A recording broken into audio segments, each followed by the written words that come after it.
Shorten English Junior, May 1982. Start. I am speaking to you over the radio after a long time. There are many things that I should like to talk about as much has happened during this interval. But today I shall speak to you chiefly about our food situation. I should have preferred do so after 1 or 2 weeks when perhaps I could have given you more facts. Our food minister is touring the states in order to discuss with the state ministers so that he can take personal stock of the situation and decide about the steps to be taken. He has not yet finished his survey of the situation, so I cannot for the present talk to you in detail. However, since I had fixed tonight for my broadcast, I kept to it, though I will not be in a position to give you much new information today. I should like to talk to you about our common problems.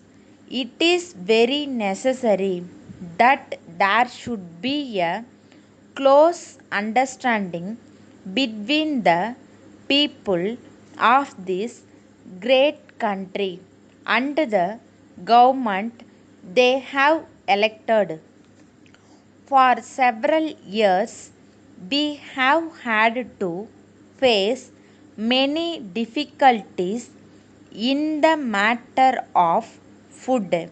The last great war, the partition of India, natural disasters in the shape of floods and drought, and the growing population created a heavy deficit of food in the country.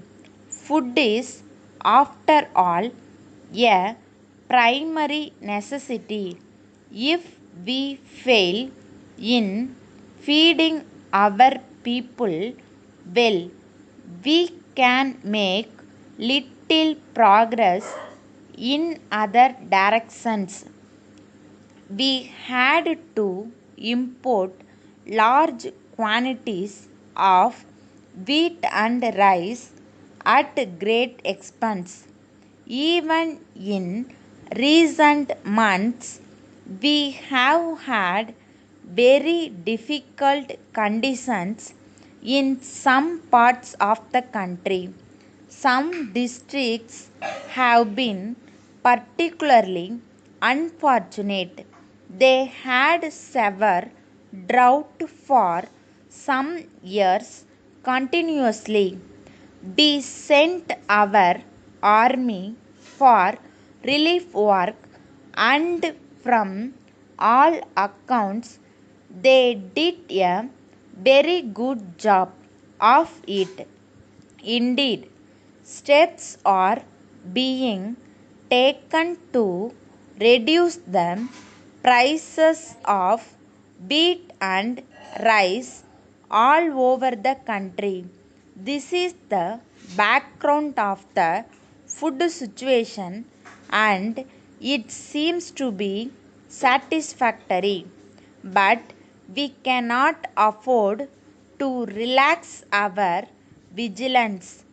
We have always to be prepared to meet any contingency.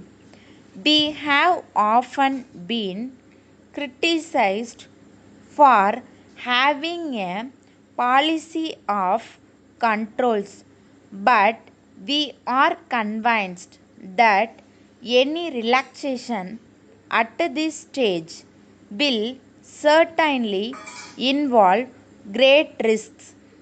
So, we dare not risk another rise in prices because it will bring in misfortune.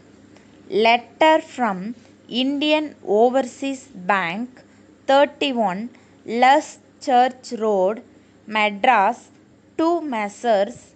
Geeta Agencies Limited, 20 Rayapeta High Road, Madras.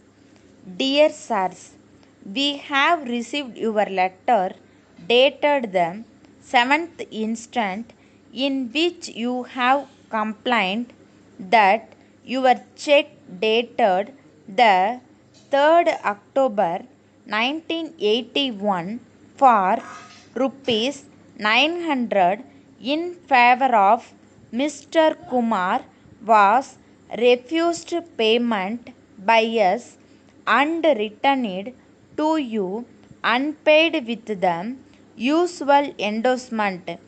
We are very sorry for any inconvenience or trouble caused to you by our action, but at the same time, we have to point out to you that there was no other course open to us.